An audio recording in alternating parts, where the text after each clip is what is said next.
Oh, from YouTube.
What's going on? What's going on?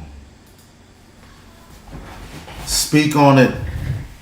Sports episode 1. Super excited, man. What's going on, Terrence? What's going on, everybody? What's going on? How you doing? I'm excellent, man. I'm excellent. Man, we gonna get started. We've been working real hard at getting this thing off the ground, man. So, welcome to episode 1. Speak on It Sports podcast, man. Super excited. With this podcast, we're going to give you unfiltered, honest discourse on current hot button topics in the sports world today. Because people can tell you to keep your mouth shut, but that don't stop you from having your own opinion. All right, so today we're going to be talking about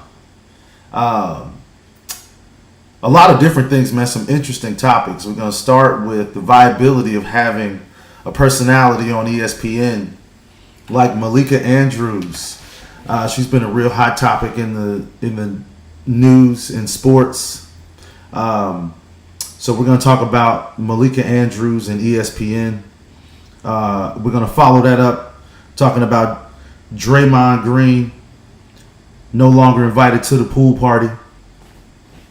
Also, we're going to talk about the future of the Warriors as a franchise. We're going to be moving on from there to the reemergence of the Pacific Northwest sports scene. So Terrence is going to cover the Pacific Northwest. And then we're going to go over our power parlays of the week. So this is going to be interesting with these parlays. Some of the games have already concluded. And some of in our parlays we know the final outcome, but we'll get to that a little bit later. But for now, we're gonna get started with this first episode. Terrence, what's going on, man? Talk to the people. it's a beautiful Sunday over here, man. We're just, Sundays are sports days.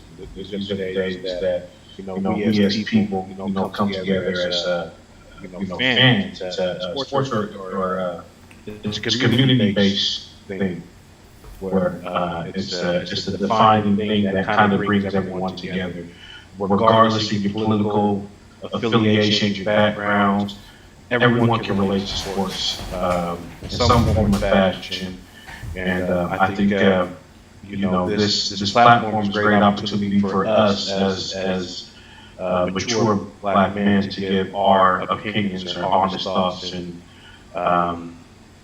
expectations that we have on athletes and sportscasters, and also just the fans and how they react to certain situations. And I'm ready for it. I know you're ready for it. We're putting in a lot of work, so let's go ahead and jump into it. Let's jump right into it, man. So the very first topic, again, that we're going to be going into is we're going to be going into this topic about Malika Andrews and Boston. We're going to cover the story with Boston soon, but not quite right now. We're going to come back to Boston, but I want to just talk about the dynamic between Stephen A. Smith and Kendrick Perkins and, and just kind of how they have been interacting with Malika Andrews and some of these clips that have happened recently. So we're going to get right into it here.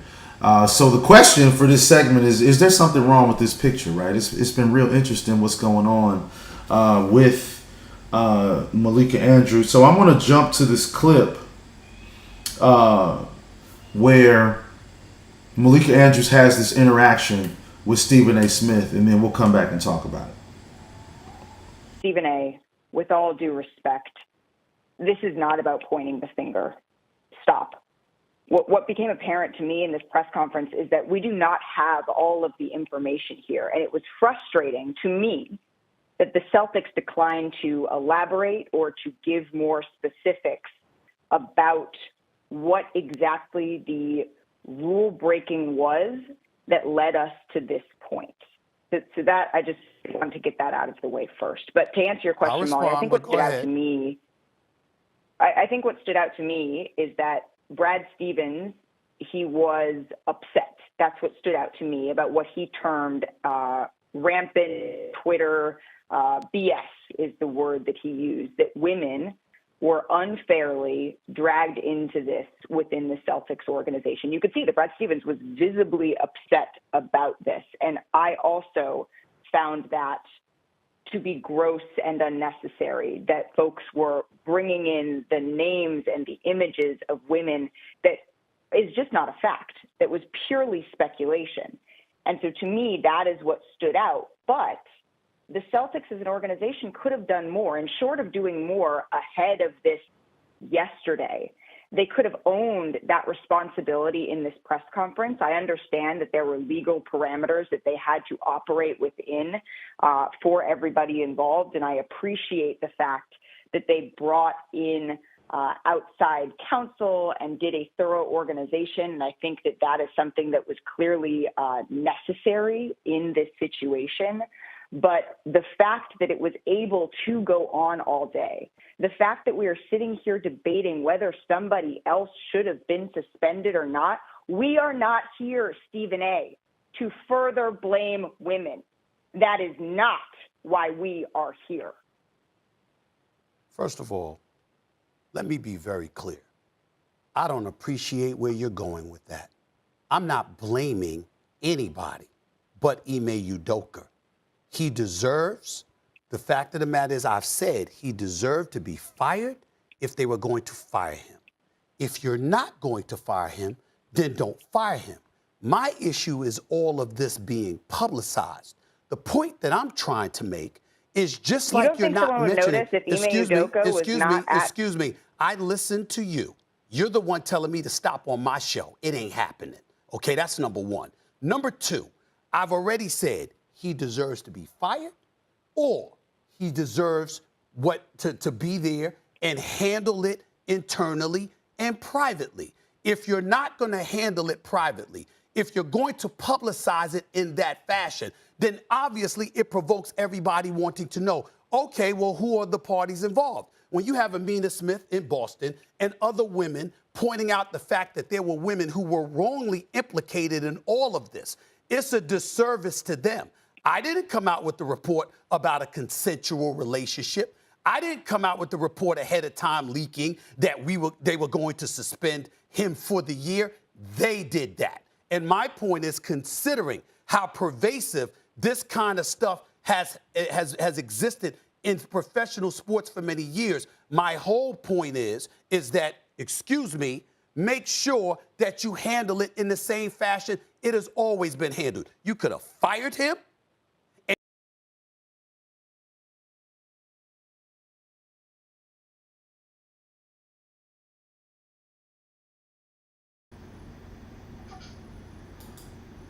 Here, let's go back for a sec. So, just looking at that clip there, man. What are your thoughts on this clip? I think the facts are the facts. We know that Boston came out and said that there's an inappropriate relationship going on. We know one party that's involved.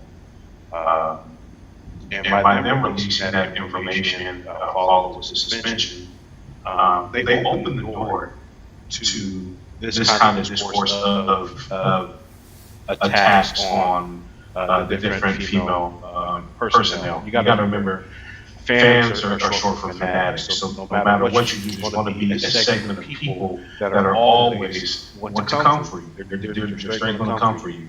With platforms you have, with social media and whatnot, anyone can say anything online.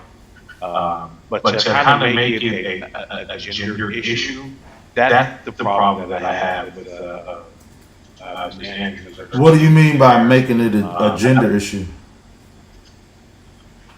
Well, we know it was a consensual relationship, but we only know one party involved in that consensual relationship, which was disclosed by Boston. First off, this is an HR issue which hadn't been discussed at all publicly. But since they released a public statement, then both parties would be held accountable.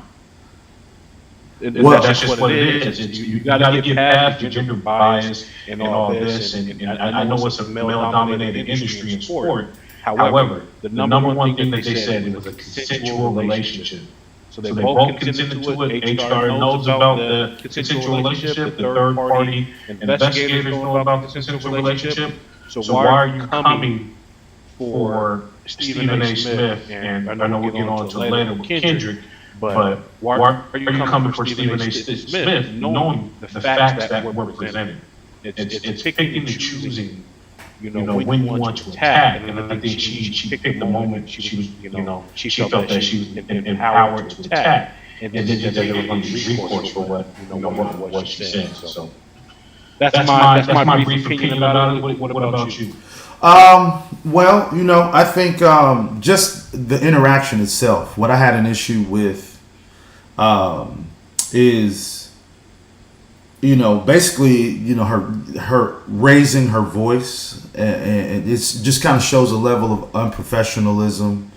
And it wasn't even like she wasn't yelling, but it was almost like she was trying to check in. We know what that tone sounds like, and she's on live television trying to check this man who's probably 20 years her senior, about something that she feels strongly about, and she's got every right to feel whatever way she wants to feel about it, but I just think, the kind of raising her voice and interrupting him when he didn't interrupt her at all.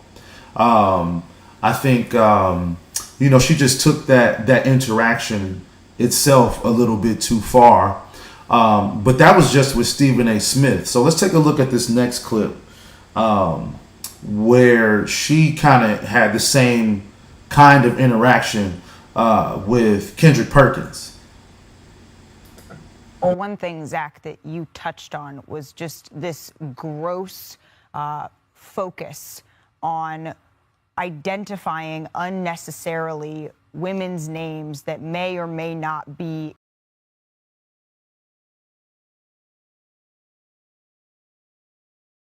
dragged unfairly into that. Just want to fast forward. I want to bring in our NBA analyst, Kendrick Perkins, into this conversation because, Perk, you played for the Celtics organization. What were your thoughts on this message here?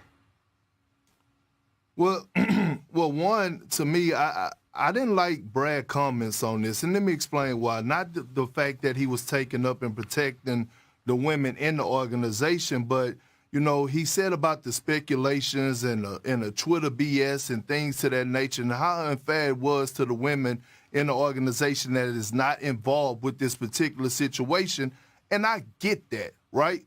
But why is it speculations? It's speculations because of the reports that were put out by the actual Boston Celtics. So they didn't do a great job from the jump of actually protecting the women in their organization, because knowing that they were going to sit up here and give out this information and go out here and suspend Ime Udoka and talk about, just give a little details, it's going to have people speculating. And in my eyes, I feel like the Boston Celtics dropped the ball not only in protecting their entire franchise, but in protecting the women as well. They should have made sure that they crossed their T's and dotted their I's before they put this information out. And I get it. Now we're to this point, and now he had to go on here and he had to say this and he had to say that to protect those innocent women. But at the end of the day, man, it just ain't right how they went about it. The word accountability, okay? Accountability doesn't just go to Ime Udoka, okay?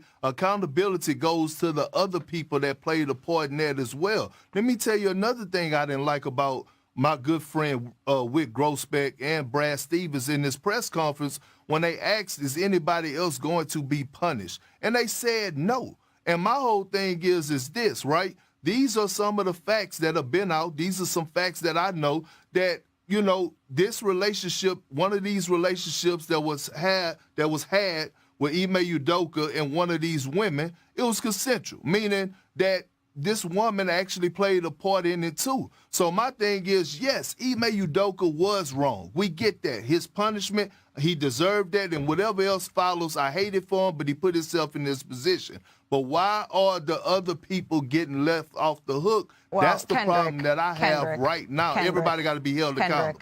I think that we need to circle back to what Shanae said, is that there was an investigation that was conducted by an independent law firm here, and I think that transparency is what will rule the day here. And so without having all of the information, it is unfair and irresponsible of us to go and to speculate on that, because what we have to... Well, I'm not speculating. Sure. I have the information. I'm not speculating. But what we have to go with here is the fact that an independent law firm came in, did this investigation, and the facts that they were presented, they came to the conclusion that Ime Udoka violated a policy that warranted a 1-year suspension. And I share your frustration with the lack of transparency, while understanding that there is some things that they need to, from a legal perspective, keep private. But knowing all of that, understanding all of that, we have to come to the conclusion that whatever rule, the conduct that was broken on one side, it is not the same on the other side. I thank you for your perspective. All right, so here, let me make sure this is muted. All right, so a couple things there. First of all, Kendrick Perkins talked about accountability, not just for the coach, and that's really my biggest problem. And the thing that you raised earlier about it being an HR issue, I hadn't even really considered the fact that this is really an HR issue and it shouldn't have been made public.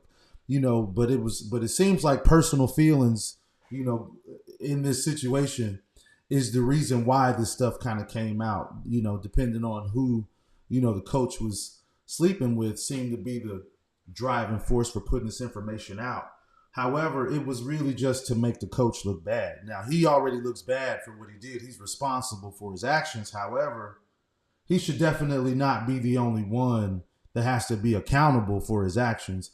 And it seems like that's the route that they want to go. I think it was interesting. Kendrick Perkins is, has facts in the face of opinions. And, I'm sure before the segment started, Malika Andrews seemed to have a narrative that she wanted to go with how she wanted that conversation to be portrayed. And Kendrick coming with facts, she was like, nope, we still got to go with what the independent investigators, but he has different facts. He has the facts, and she's still going on opinion. So it was obvious that she wanted to make sure that the accountability was on the coach and no one else. But I just also think it's funny that Kendrick kept saying one of, which means the coach is out here screwing all types of chicks on the team. Where's this man's head at? Bruh, he has Nia Long, and this is what you go and do. I don't think there's anyone in the world that is on the side of the coach. So Nobody. uh, we can just square that off right now. Ain't no one on the side. You had Nia Long, like in our culture, she's probably top five, Yeah. arguably top three. Yeah, I would Just definitely, not to sidebar, but I mean, like, you got Holly Berry, you got Nia Long, and what, Beyonce maybe? I'm gonna put Rihanna before Beyonce. I'm sorry, Okay, I got I to. mean, I ain't gonna argue with you. I ain't gonna argue with you. But if we really want to go back though, you got like Pam Grier, you got Okay, Dorothy Dandridge, stuff like that. I mean, it's debatable. Each to each their own. but in But modern I'm culture, pretty though, for sure. sure, in our age group, right? Like where we were coming up, it was Holly Berry, it was Nia Long, and it was Sanaa maybe Lathan, maybe. maybe Sanaa Lathan, or if you go a little bit further back, Vivica Fox or something like that. But Hmm. definitely Nia Long is top three for sure. Uh, Okay, so that makes so the coach top three dumbasses all time. But anyway, I digress. definitely. I mean, he took him to the NBA Finals.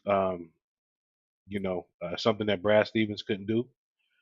So for them to make that decision, I don't think there's any much speculation. It's not like he was seeing the intern, or something of that, or a player's wife. We know it was an executive front office individual that he was seeing. I'm pretty sure it's still speculation, but you can kind of put two and two together because why would you throw your coach under the bus like that as an organization? Why would you put his information out there like that if you didn't want him to suffer in some sort of way? Not only that, you suspend him instead of fire him so he can't get a job. So he's unpaid for a year. Well, And is then he you want to unpaid fire him though? after the year. That the suspension is unpaid for a coach. He's not a player, there's no salary cap, there's no collective bargaining agreement. He is an employee of the organization. So they're not letting him out of his contract because he would have been picked up by now.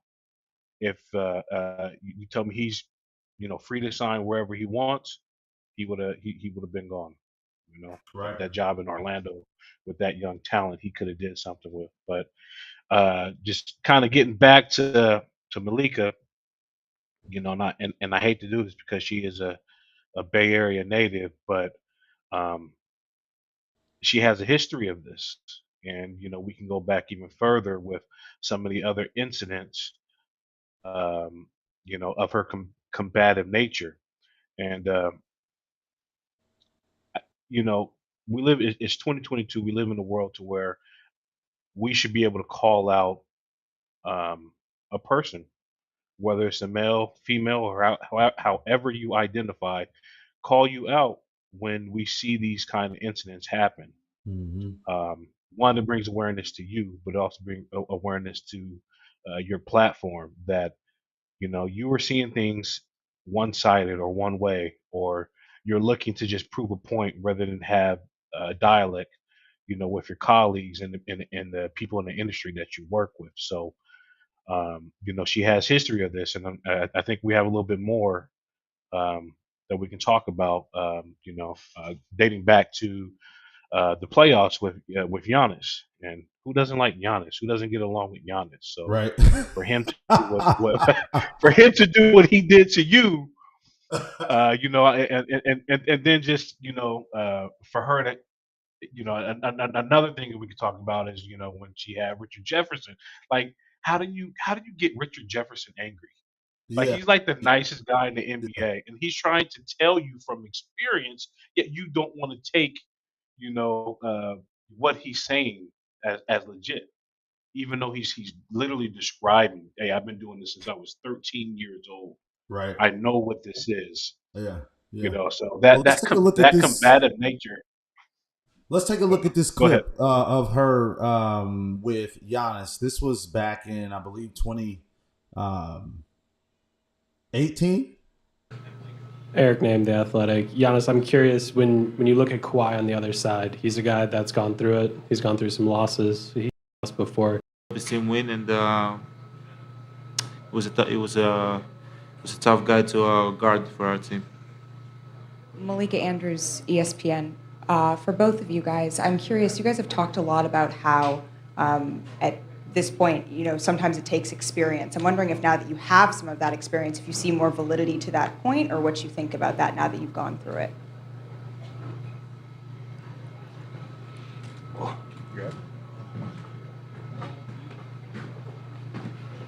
Just about experience. Probably sit back, let this series digest a little bit, watch the film, watch the games. Like you said, experience, you have to go through some things to get to where you want to go. So hopefully we learn from this and move on from it.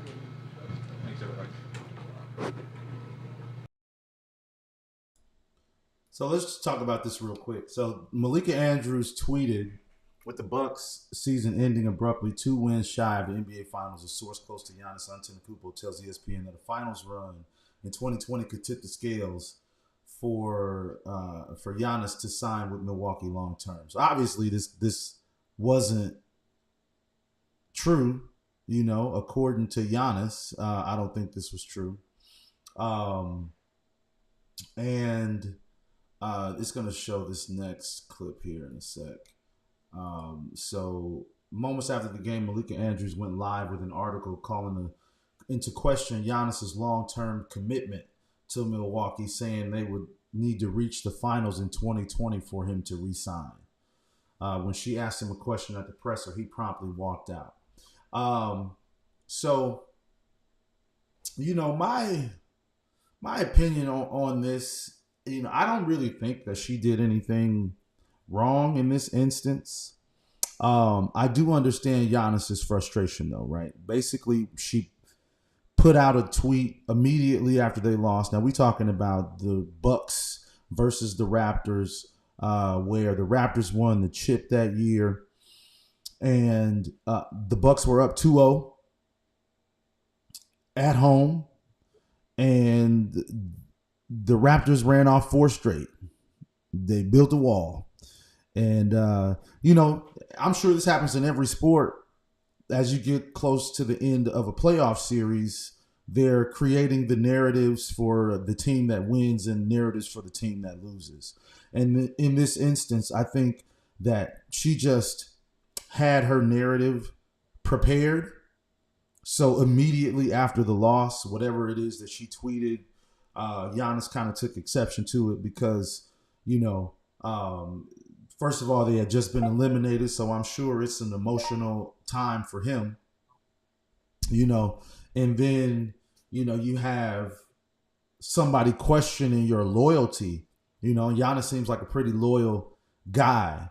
So it seems that was probably the angle that he was more offended by, as opposed to, like her, some of this more current stuff where, to me, it seems like she's an obvious, like, kind of toxic femininity type of thing, like women shouldn't be held accountable. I think that there was just Giannis not appreciating his loyalty being put into question, especially so quickly after a loss.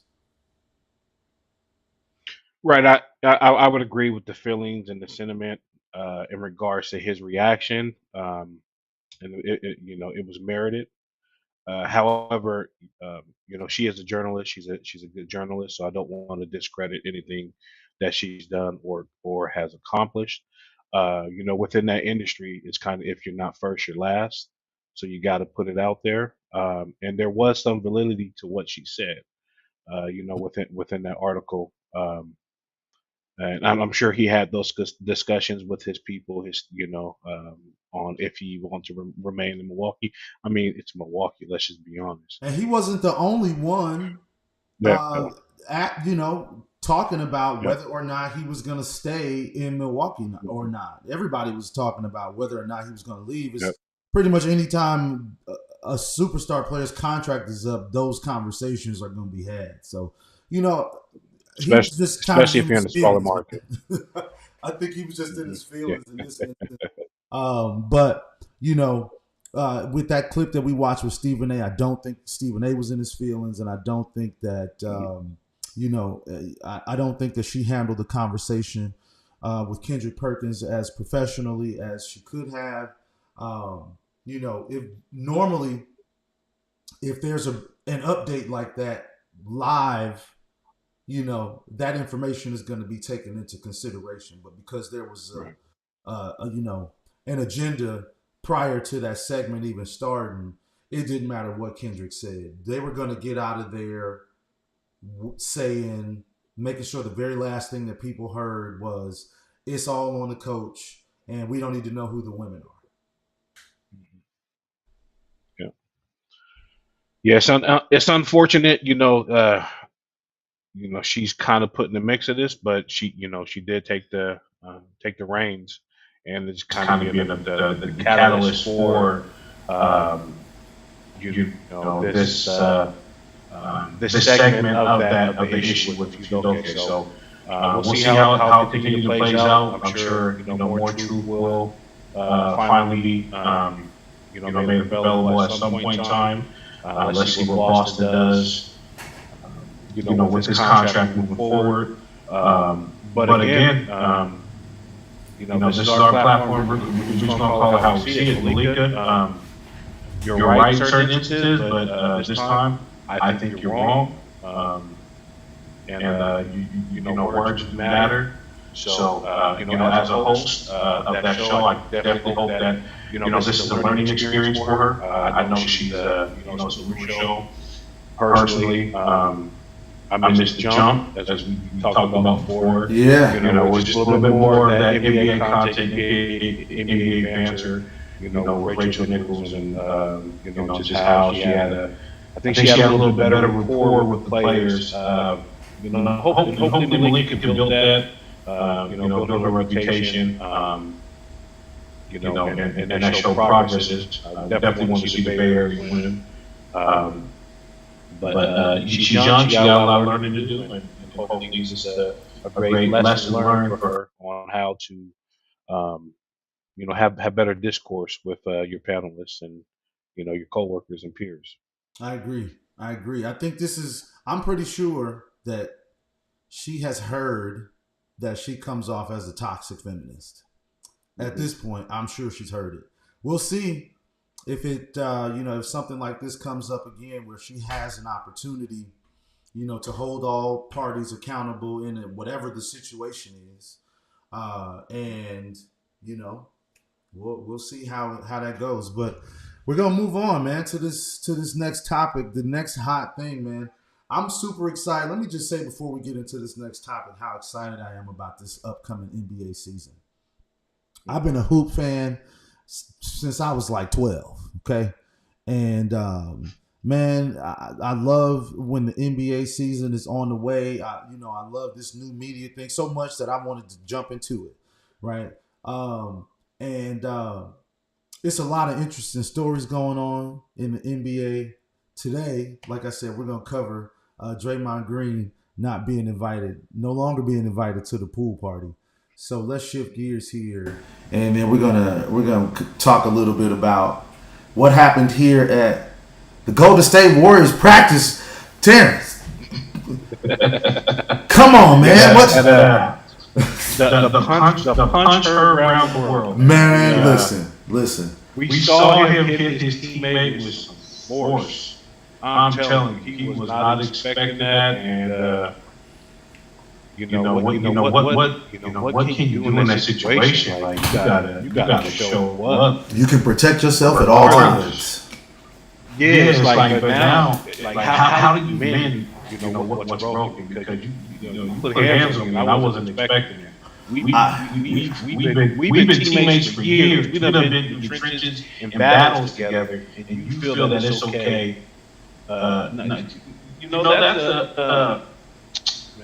He's a sucker, man. I'm sorry, man. That's your teammate. He wasn't expecting it. Y'all were having a verbal altercation. You came, got in his face. He pushed you away. He turned his head. He wasn't in no defensive mode. You just felt that it was okay to just pull him back, cock it, and just put everything, the whole hit into him. Yeah, that's what you call a Superman punch. He jumped into that thing. He's Superman. That. Listen, okay, so look at this, man. Like, he jumped into it. Like, he came up off of his feet.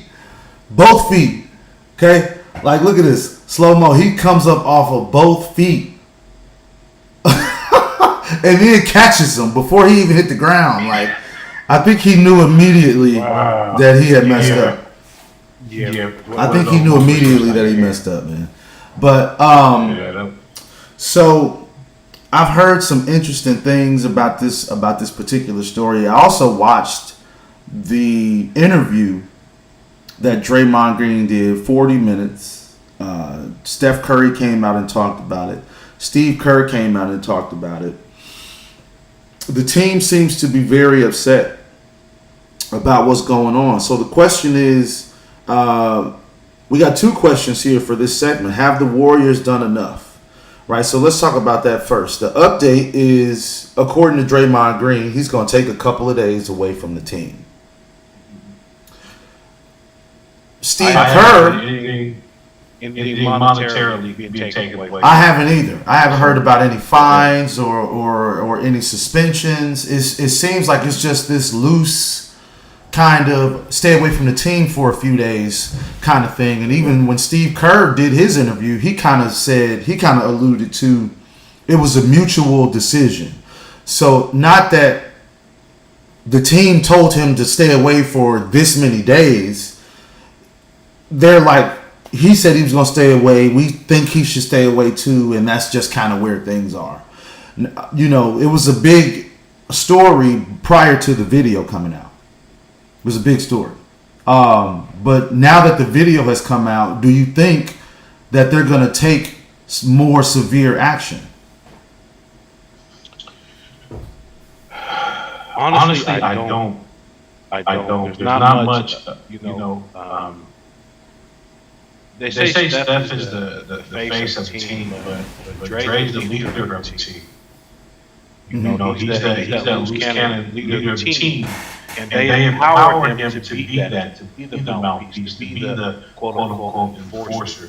So it's like you gotta get it how you live. That's his mentality. That's kind of how he is. You never really seen. I mean, maybe the writing was on the wall with the KD incident. Get KD out of there. Based off of the fight that they had. So there seems to be a common denominator, in this. And Draymond, you ain't getting no younger, bro. You gotta figure it out. There might be some underlying issues that we don't know. Maybe something going on, and personally that he's kind of boiled over. I still think there needs to be some sort of accountability. I don't think that the Warriors are going to do that. It doesn't seem that's something that they ever had a history of. Having just the new ownership, the newer ownership has never had a history of this kind of incident. I think the last major incident was Latrell choking the coach. That was the last big kind of fight disturbance that they had, because you got to look at when Baron Davis and then when they're the match behind their playoff run, and then kind of transition to Steph, Monte Ellis, and then Clay and Draymond now. So I don't think the front office knows what to do. Yeah, I don't think they know what to do either, honestly. I think that, and we're going to get into this in this next segment, but I think that Draymond is putting himself in a really tough spot, man, because, like you said, he's not getting any younger, but he is getting less productive. Let's just keep it real, right? Like, Draymond's stats have been going down the last 3 or 4 seasons. He had a terrible NBA Finals. He played good in moments, and it's always been interesting to me how, I've never been a big Draymond Green guy. I think he can ball, obviously. He's in the NBA. But I think he's been overrated for a very long time, and I think if he was on any other team, he'd be trash. He's in the right situation, but like you said, man, he is the common denominator in a lot of things that have gone wrong for the Warriors over the years. He's the reason why they lost in 2016, getting suspended and kicking multiple folks in the balls. He's the reason why Kevin Durant left. They want to say he's the sole reason, because KD might have left again anyway, right? Because this Steph's team, he was never really going to get the credit that he wanted. But him calling KD, out of his name and during the huddle didn't help. I'm sure that made KD's decision a lot easier. So Draymond Green has been in the middle of a lot of stuff that's gone wrong for the Warriors over the years, and this does not help, especially with the way his career is just kind of trending, which is down. So, which kind of can bring us right into this next segment of the future of the Warriors, man. The future of the franchise. What do you think? Where do you think the Warriors are headed? Do you think this is the last dance for the Warriors as a dynasty? I think it's absolutely. This year is you do? It's the last dance for the Warriors. I know we disagree on this, but I think this is the last year we see Draymond Green and Golden State unless he's willing to take a pay cut. And in today's NBA climate, ain't nobody taking a pay cut unless you're Dennis Schroeder. So I definitely expect Draymond to leave. And I think that the team kind of just wants to move on. You got those young bulls that are ready, Kaminga, Moses Moody, Wiseman.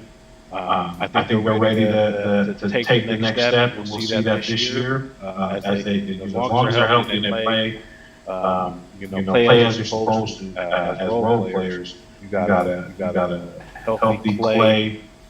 I think Steph wants one more MVP. So I think this is the year where they repeat, but it's curtains call. It's curtain call after the season. I think Draymond's gone, and I think you're going to slowly see the transition as Steph and Clay get a little bit older toward Jordan Poole. Because you got to pay Jordan Poole. You're gonna let him walk. If he walks, I think he's going to Detroit. So you're going to pay Jordan Poole, keep him around. That's disgusting if he went to Detroit. So they got enough talent. I'm down. Jesus. Detroit is on the come up. But anyway, go ahead and finish your thought. That's pretty much it. I think it's over, and they're going to start retooling. Looking for cheaper veterans to bring in. to play those key roles. But it's the younger generation's time to step up as Clay and Steph, get older and take less roles. So Yeah. Well, let me just say, I think you crazy if you think this is the end of the Warriors dynasty. Like, they have re-upped on the Warriors as a dynasty, right? So a lot of those names that you mentioned, yes, Moses Moody. You got Jordan Poole, who is obviously the third Splash Brother. So now you got a pool party. And then you got Wiseman, who is going to be a beast. I think Kuminga might be the better out of I didn't even mention Kuminga. So I don't understand how you think this is going to be the end of the Warriors dynasty when, hold on, let me mute this other mic. I don't understand how you think this is going to be the end of the Warriors dynasty when they have all of this young talent. And while, yeah, Draymond Green is a leader on the team, you could get somebody to replace what he does. First of all, they got multiple young guns, young bulls that can replace his productivity. Draymond Green kind of reminds me of Dwight Howard, and some of the stuff that he does to just irritate other teams. Dwight right? was a force, man. Dwight was a force. No, I mean I'm talking about Dwight Howard now. I ain't talking about Dwight Howard. Okay. I'm talking about the Dwight Howard now, which is the reason why he's not signed to another team, because he's a pain in the ass, right? Dwight Howard, while he got really sharp elbows, and it's great to see him, do what he does when it comes to other teams, he can be a pain in the ass to his teammates, right? And I'm pretty sure that there have been times where Draymond Green has been a pain in the ass to the ownership, to his teammates, and that sort of thing, where they look back at some of the things that he's done, and it's just like, bro, we could do without this, right? Like, and really, he's doing a podcast now. It's like nobody really wants to see that. Like a lot of people want to see it. However, I'm pretty sure that his team would prefer that he be focused on the task at hand, especially since his productivity is slipping. If it was anybody else trying to do a podcast and their productivity slipped for 3 consecutive years, people would be all over, all of these sports media shows would be all over him. But because Draymond Green is basically considered media, he gets a pass. But Draymond Green been out of pocket for a long time, bro. And he's super overrated as far as I'm concerned. So, he's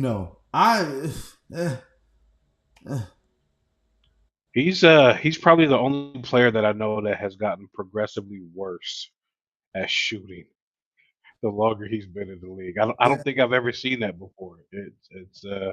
It's amazing to see his stats continue to just go down, but his mouthpiece continue to rise. So it's he's preparing for after after the time to call it quits, and the second his second act in media, and all the best to him, but he probably feels he still has another 5 years, and I think someone's going to pay him. I agree. I think he thinks that he has another 5 years. What is he, 32, 33? I mean, we've been watching a whole lot of highlights. I don't think I've seen Draymond Green in one. Right? Like, they can do without him. They got enough young talent, and they can get some veterans to come and play with them. So, and I understand that, but Draymond does have that intangible leadership, that dog mentality. I understand. You remove him from the equation, who you going to bring in that has that dog mentality that You can go and get who's the guy? He's a journeyman. He didn't play for every team damn near in the last 5 years. Tucker, PJ Tucker. You go get a guy like PJ Tucker. On. I can't believe he's still in the league myself. You go because for the same reason that Draymond Green is in the league, for those intangibles, right? Except PJ Tucker gonna get you a couple of 3-pointers. Draymond Green ain't gonna get you nothing but some technical fouls. Every season he leads the league in technical fouls. And the dude's overrated, man. At the end of the day, I think the dude's overrated, and he's always been overrated, and now he's not even productive. So, to answer the question, hell no, this is not the end of the Warriors dynasty. It's just the end of Draymond Green's career as a Golden State Warrior. That's the only thing that's changed. They still have championship aspirations, and they're going to be competing for a chip every year as long as Steph Curry is Steph Curry. They're not going to be able to put up 130 points a night because that's what it's going to take. They don't need to. They don't need to put up 130 a night. Who's going to play defense? I'm they're sorry. Going to get these young boys to play defense. They're not ready. They don't have the mentality. You can tell they're trying to develop the mentality. That's why Draymond has taken Kuminga under his wing, trying to get him that dog mentality. But I just don't see it. I don't see it in Wiseman. I don't see it in Moody. I don't see it in Kuminga right now. You couldn't be more wrong. But you couldn't be more wrong. You know why? Okay. Why? Because they just won a championship last year. They are the defending champs. They already won a chip with this group of young players. And this group of young players is only going to get better. And if you move Draymond Green out of the way, you can rotate in. Moses Moody can get more minutes. Kuminga can get more minutes, right? You got more minutes for these young players. Now, I know there's a difference between minutes. They did sign DiVincenzo too, so right. And he's a dog. He's a dog. And DiVincenzo got a chip too. He got a chip with the Bucks. Mm-hmm. So, but now there's a difference between minutes and moments. And Draymond Green is made for moments. He is not made for minutes. We'll see if the young core is made for those moments. But we already know they made for minutes. Look at these highlights. Draymond Green in the highlight missing a layup. Get this guy out of here, man. Get this guy out of here. We watching a highlight reel, and Draymond Green is missing layups in a highlight reel so somebody else can get a backwards tip dunk or some shit. Get this guy out of here. We will see. We will see. So, I don't see it still, but only time will tell. So we got documented proof here today that I'm saying, as a Warriors fan, now get him, I'm a Sonics fan first, but as a Warriors fan second, or one A, I would say one A because we ain't got the Sonics right now. Yeah, that's a whole other story. Well, this is the next story. I root for my Warriors, man. I'm there. I was at the Warriors game. Kobe, I watched Kobe and Steph. Monte Ellis called overtime. Back when they were in Oakland, man. I miss that stadium's better than San Francisco. But I digress, man. We'll see. We'll see. I think they needed a few more dogs. I think this dynasty is over. Maybe they can start a dynasty in a couple years. No. Don't be trying to hedge. Don't be trying to hedge, bro. Either the dynasty is over or it's not. Look, Murray's back in Denver. I like Michael Porter Jr. You're healthy. I just don't see any way possible that the Warriors can get past the Denver Nuggets in the 7-game series. Listen, man. All right. With the healthy Murray, a healthy Michael Porter Jr. that no one can stop. No one on the Warriors team will be able to stop him. Listen, man. I hear you. The NBA season is coming up. We're gonna have way more speak on it topics, and we're gonna definitely cover the Denver Nuggets because they are about as overrated as Draymond Green. But that's a topic. Wow. That's a topic for another show.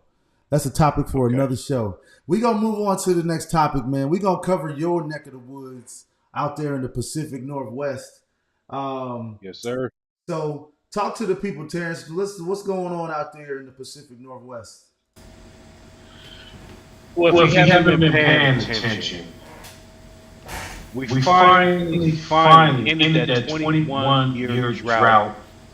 The Mariners are in the playoffs. Not only in the playoffs, we already won the wild card with the greatest comeback victory in MLB history. Yep, I said it, in MLB history. Yeah, I'm a homer. I'm gonna be honest. I gotta give full disclosure. So I'm from the Bay Area originally. I'm a diehard Oakland Raiders fan. We're gonna beat the Chiefs on Monday, but that's a story for another time. Growing up San Francisco and Oakland, we had the Bash Brothers, we had Barry Bonds. I was a Ken Griffey Jr. fan, so I've always identified and been a Seattle Mariners fan. So Can I I've been interrupt through you all real the quick? Go ahead. And When I was growing up, I didn't know anything about baseball until the Mark McGwire and Sammy Sosa home run race. I was working at a sports store, and once I got into baseball, Ken Griffey Jr. was by far my favorite baseball player. And I had a Ken Griffey Jr. jersey and the baseball cap. I used to love my Mariners gear, bro. But go ahead, man. I just wanted to throw that in there. Yeah, so man, I've been it's been a love-hate relationship with the Mariners, man, for I'm turning 40 this month, so they haven't been in the playoffs since I was in high school. So like, the events over the last week, man, just put a smile on my face, man, just to see these young kids, man, just go at it. Just that comeback victory. I was at my nephew's football game yesterday, and I had my phone on and I was watching the Mariners game as they come back, and the whole crowd was. And we want to support our kids, but it's just one of those moments where it's like, where were you when they came back? I was at this game trying to watch my nephew, not paying attention, to them losing, and I was watching the Mariners come back and win, and knowing that Seattle will now have a playoff game, first playoff game since 2001. I'm so excited. I think we can beat Houston Astros in a 5-game series. I don't think we can beat them in a 7. There's a lot of talent on that team. Our pitching staff, I think, ready. We got these young, ready to shake up the world. And Julio Rodriguez, Cal Raleigh, just doing it. And he's about to be Mr. October for us this year, I think. And I'm ready for the Mariners to continue progress. And let's get that chip this year, man. Let's get that chip. Also, I wanted to talk about our Sonics. I got to keep basketball. It's overdue. This is a basketball town. Seattle is a basketball town. We put out the most prospects. Like, you saw who went number one this year from Seattle. Right. Pablo Banchero from Seattle. It's a travesty that we may never see Jamal Crawford in the Seattle Sonics uniform. He's Mr. Seattle when it comes to basketball, the crossover events that he puts up. We were able to bring LeBron up here this year. Standing room only. Just packing out college gyms. We need basketball up here. This past Monday, I had the pleasure of going to the new Climate Pledge Arena and witnessing the Clippers, led by Paul George, Kawhi finally coming back, and John Wall balling out, going against the Portland Blazers. And I'm sitting in the crowd and I'm hearing bring back our Sonics chants and whatnot, and it's time, it's overdue. They should have announced it, there that they're going to bring up the Sonics, but it's time that the Pacific Northwest gets its team back. NBA stop playing with us. Announce that the Sonics are going to be here by 2025 at the latest, and let's get this going, man. We need to get KD back over here. We got some players that want to come. Yeah, KD will be a Sonic if we get a team in the next 3 years. We got people that want to play here. That I can believe actually, because KD don't have no loyalty, so I can believe that he would jump. Hold on. I gotta cut you off with this one. Hold on. He's loyal to the Sonics. He wasn't loyal to OKC. Loyal to the. You gotta remember that. Okay. Yeah, he wasn't loyal to OKC. He's loyal to the Sonics. I think he came out with an interview, saying that he would like to play back here. So I'm saying let's make it happen. Sign KD. Let's draft Bronny. You got to get a team first, bro. And get LeBron over. Well, that's what I'm talking about. LeBron wants to be an owner. Here we go. LeBron ain't trying to own a team in Seattle. Who would not want to own a team in Seattle? LeBron. Because you think they're going to have one in Vegas? Why? LeBron want to own the team in Vegas, bro. Vegas is a lot closer to LA than Seattle is closer to LA. That's a 2-hour flight. Stop playing, man. Hey, Seattle. It's a. How long is the flight to Vegas? 45 minutes. It's closer. I don't care how you slice it. You can ride a bicycle, you get to Vegas faster. Don't nobody want to be in Vegas like that, man. Listen, don't nobody want to be in Vegas in the summertime. Fortunately, the NBA is not a summertime sport. So, but yeah, man, I'm super excited about the NBA expanding. It's obviously going to happen, right? Yep. Who knows when, but Vegas should definitely get an NBA team because we already got the Raiders, the Golden Knights, the 51s, we the WNBA. We got everything here except the NBA team. So now hold on, I got to correct you on that. So the Raiders are the Raider Nation. Let's just get that right. You can say the Los Oakland Raiders, but they ain't the Las Vegas Raiders, man. It's Los Oakland is what we're gonna call it. Whatever. I'm from Chicago, so it's all about the Bears. Either way, I just been here in Vegas for a long time, so we got a team. I got to cheer for them. You know what I'm saying? But yes, it's sir. The Chicago Bears to the world blow. If you didn't know. All right, man, so that's your report for the 21-year drought. It finally ends in fantastic fashion. I'm pretty sure. It's a lot of people up there in the Pacific Northwest that are super excited about a playoff game actually coming back to town after 21 years. I can only imagine if the Bulls made it back to the NBA Finals, how excited I would be. So I can only imagine because it's definitely been high school.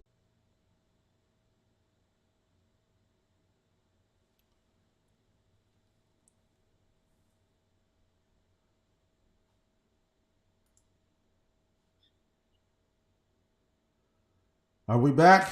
I think we're back. We're back. Can you hear me okay? Yeah, I can hear you just fine. I don't know what happened there, man. Sometimes the broadcast just shut down. You know what I'm talking about? You got to be prepared for anything. First episode can't go smoothly. It can't go smoothly. I know, right? This episode, it's been super smooth, though. It's been super smooth. Mm-hmm. So, but that comes with proper preparation prevents poor performance. You dig? Popping in peas. All right, man. So let's go ahead and move to the most fun part of the whole shit for me, man. Our 17 parlays. Oh man. We got our power parlays, man. So let's see here. Man, all right. So let's give a full disclaimer. Full disclaimer. Full disclaimer. Before the games were aired today. So, yes. So bear with us. And I gotta say, we are not professional gamblers. And you're not going to see us like you see the cats on Instagram talk like, going to the cashier, cashing in hundreds of thousands. They won't show you their losses. They won't show you when they lose. They only show you when they win. Right. We're authentic, and I'm gonna put it out there. I'll put it out there for y'all to speculate. To give us your comments and your opinions. But yeah, go ahead and show them our L's. Show them our L's. All right. We did not have a great day today. Not at all. But that's okay. So we got Terrence's picks, and then we got Sham's picks. So let's take a look at how this thing turned out. Because let's get started with we both picked the Detroit Lions. I don't know why. I don't know. Man, I guess it was because of the HBO show. That was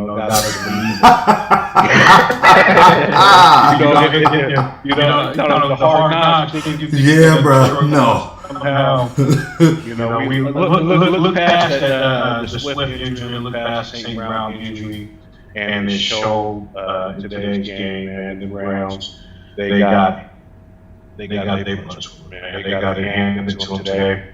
And it only takes one to lose your parlay. So yeah, that one was there. I know you can see a bunch more. Chargers, man, that was a close one, 30-28. So they didn't cover for me. Titans covered. Let's see here. We still got the Raiders out today. I know you picked a bunch of money lines. You went for sure things, but your Dolphins decided not to show up, man. They did not show up at all. Teddy Bridgewater with the concussion protocol. So, hopefully he gets healthy. But yeah, man, it was a tough week. For us. We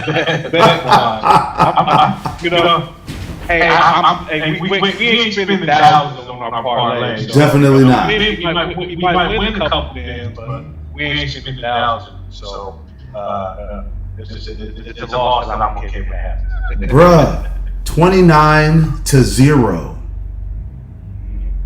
My boy Scott Teeple told me all of the skill players for the Lions are hurt. That's how you score 0 points in the football game. Yeah, man. So and the Bears showed up in regular fashion with an L. I definitely should have took the Vikings because the Bears never win. Who bet on the Bears, though? That's exactly my point. That's exactly my point. Go ahead. Just prayers up for Seahawks running back, Rashad Penny. Looks like he broke his tibia, so he's done for the year. He was having a great year, man. Wow. Just running with fire behind him, just authority, man. So sorry to see that young man, go out like that, but get healthy and next year's another opportunity for greatness. So get to it. Yeah, he should be able to come back strong next year. It's early in this season, so he had the rest of this season and the whole off-season training camp, to get back healthy. Man, I hate to see those kind of injuries, man. I've dealt with my own sports injuries, and that is no fun, bro. So I can only imagine, getting that type of lower extremity injury and just the mental hurdle along with the physical one to come back from that, man. Those cats are truly warriors in the NFL to come back from those types of injuries. Let me see here. Did -2.5. The Chargers didn't cut. Man, it was a rough day, boy. It was a rough day. I got pretty much all these wrong. Yeah, but so that's how. You're good on your money line picks. We're good there. So I think mine is a little bit more troublesome than yours. So you got a few ways. You be about them points, man. I can't. These football games, all of them are hit or miss. Like The Jets today. The Jets put up 40 points. Like, I picked the Jets to win, so I'm good. Well, yeah, well, I don't see the Jets on your. I don't see the Jets on your picks, so they don't count. I picked all the teams that won that ain't on here. I picked them to win too. I got to take it behind me.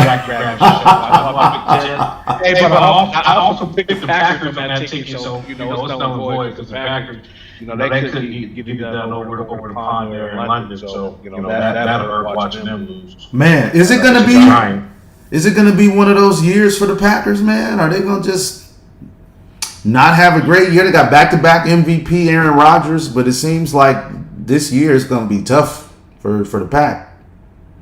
Nah, Aaron Rodgers don't care. He got the badge. He's good. He knows he's not throwing to nobody. He ain't got no one to throw to no more. But he's cashing in $50 million this year. So I don't think he ain't worried about it. he ain't got no worries. And he probably got a job lined up right after half of the season if he wants to call it quits. But he's gonna be around for a couple more years. He's gonna go do some good dope, and he's gonna be good to go. Yeah. I don't think he cares about winning another Super Bowl. He got one, and that's all he's gonna get. Ain't no team's gonna be built around him. With that salary, that's ever going to compete for a title, especially in that division when you got upcoming teams. Because Detroit will be better. Minnesota should be better after they get rid of Kirk Cousins, and we'll see what Chicago ever does. So, all right. What about next week, man? What are you looking forward to next week's slate of games? I'm looking forward to Monday. I can't get past I went till Monday. So Raiders Chiefs tomorrow night. No, it's a big game on Monday. Biggest game for us, man. We started out terrible, man. Our season is pretty much in jeopardy at this point. So if we can't get past the Chiefs, ain't no way we can make it to the playoffs. If we lose to the Chiefs, then we gotta, we can't lose any more games the rest of the year, and that's arguably not possible. So, now I'm out here in Las Vegas with the Raiders, with your team, and we ain't beating the Chiefs. I know. Yeah. I know you're optimistic. I don't know if that game is gonna make my parlay. Look. I'm being recorded right now, right? And I'm not just saying this because I'm a diehard Raider fan. We winning. I can give you the score. The score in final score, 31-23 Raiders. Watch. Max Crosby gets 2 sacks. Chandler Jones finally shows up, does some work. We gotta keep Mahomes in the pocket and make him uncomfortable. So if our defensive tackles can push their interior three, the 2 offensive guards in the center, and Jones and Crosby can contain on the outside. We split with them last year. I think we might split with them this year, and this is the must-win game for us. So, we got Hunter Renfrow back, so it's third and Renfrow all day. Devontae Adams ready. They don't got no DBs in Kansas City, so it's gonna be a Raider night. We're gonna black out Vegas, with all them lights gonna go black. We gonna see, man. I might go buy me a Raiders jersey, man. I might go give me. Come on! I should have put mine on right now. Which one do you want? So that throwback Charles Woodson's waiting. So. Well, no, I can't. I can't get no throwback. I'm a new Raiders fan, so I can't get a throwback Raiders jersey. I got to get somebody that's on there right now. They may not be there in a few years, so you want to get a throwback before you get a Raiders jersey. Well, then I don't need no Raiders jerseys. Yeah, you do. Yeah, you do. Everyone needs a Raiders jersey. They just don't know it yet. Yeah. Yeah, man. Well, how you feeling, man? How you feeling about episode 1? Episode 1 has been, been great. It's been a journey for both of us trying to get together just from, initial, thought and imagination, and just, wanting to get our opinion thoughts out there. So this has been a great first step in the process, a long process that I think we're both going to continue to take. So, What about you? I'm excited, man. You know, we put in a lot of hours to make this thing happen. You know, I've been working on getting this thing together for a minute, so it's a lot of fun to see this thing come together, and it's only going to get better as we continue to do it every week. I'm excited about next week. I'm excited about show number 2 for sure. Got the NBA season coming up next week, so Yeah. You got a whole lot more. Yeah, so in episode 2, man, we got we're gonna be talking about the game between Victor Wembanyama and Scoot Henderson that they had. That was a great game. What else we got here? I really. A little bit more. What? Say again.